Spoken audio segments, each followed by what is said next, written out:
Hey guys, and welcome to another episode of J-Kun Presents. Today we're going to change gears and take a look at a gem from the video game world. The Uncharted series was one of the first titles to hit the PlayStation 3 when it released, combining the platforming and puzzle solving of Tomb Raider with the fast-paced fighting and shooting of the action genre. Sounds like a pretty good formula for a successful game, but throw in awesome storytelling and a witty sense of humor, and you get one of the most iconic characters of the next generation in Nathan Drake. Now, already having two very successful adventures with Uncharted Drake's Fortune and Uncharted 2 Among Thieves, with Drake's Fortune winning Game of the Year in 2007 and Among Thieves winning several awards including Game of the Year just after, Naughty Dog, the people who made the game, decided it was time to wrap up the story. And boy, do they go out with a bang. So I present to you Uncharted 3, Drake's Deception. Does it live up to the other two chapters? Let's find out. So we join Drake and his friends doing what they do best, pissing people off, getting into fights, and uncovering secret treasures lost in time. The treasure they seek this time actually pertains to Drake's own lineage, as they go after the so-called Atlantis of the Sands, discovered by Sir Francis Drake. There are three game modes to this: single-player, multiplayer over PlayStation Network, and a co-op mode for up to 3 people.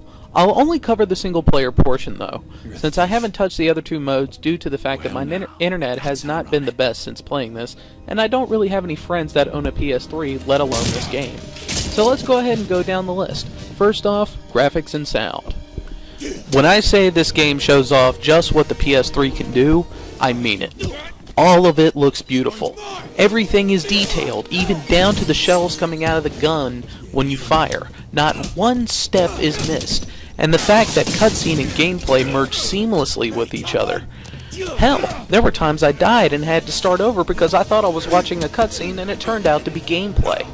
This game, hands down, shows just how much of a visual powerhouse the PlayStation 3 is.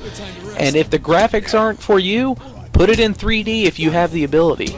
As far as the sound goes, the sound and visuals go perfectly together. The music has all the trimmings necessary to make this game the epicness it deserves.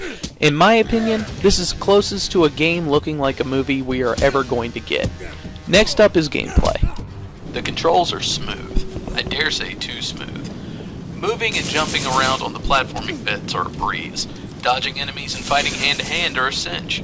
Aiming, however, takes a little getting used to. I'm sure that could be changed in the options, but with the default settings, I had a very hard time firing guns with any type of accuracy. I would wind up either finding fully automatic weapons, shotguns, and explosives, so I didn't have to be dead on to hit the enemy. The hand-to-hand works a lot like Batman Arkham City, where you have an attack button, a counterattack button, and a grab button. A lot of the times I would forget about having a firefight with the enemies and just close the distance and take them down hand-to-hand. But overall, there's a nice balance of every segment that the game will throw at you, and you won't find yourself doing one type of the game more than the other. From fistfights to firefights to platforming to chase scenes to running for your life, this game keeps you wanting to move forward. When I said this game plays like a movie, that wasn't an exaggeration. This game immediately hooks you and keeps you on the edge of your seat the entire time. It does shed more light on the main characters though, including how Drake and Sully met, and more in detail into the relationship of Drake and Elena. This game is great at leaving you wanting more as the story progresses, just wanting to know what happens next. As far as content goes, there's plenty here in this game to keep you busy. There are little treasures and trinkets stashed all over the game, and PlayStation Network is already releasing content for multiplayer, plus there's the co-op mode, which I'm gonna guess is something separate from the campaign since it's 3 players. And now for my final thought. When I first saw the Uncharted series, I thought it was going to suck. To me, it just looked like a male version of Tomb Raider, and I really hate Tomb Raider. And I actually wound up finding the first game for $8 at a Goodwill. So, since it was the summer, I picked it up, because generally in the summer there's nothing really out there new to play. And I gotta admit, after playing it for a little bit, I was instantaneously hooked and bulldozed through the whole thing. And then immediately went out to GameStop and bought the second one. And once I was done with the other two, I really couldn't wait for the third. So if you want a game with fantastic story, very witty dialogue, and some excellent gameplay, You have to get this series. Seriously, get up, go to your GameStop, and buy all 3 of them. It'll be some of the best gaming you've ever experienced. I know it was for me. Thanks for watching.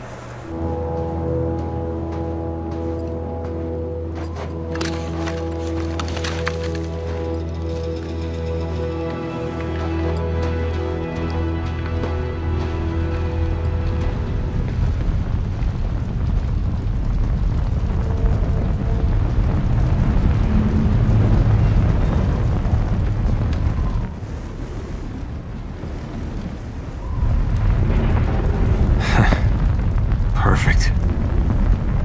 Here we go.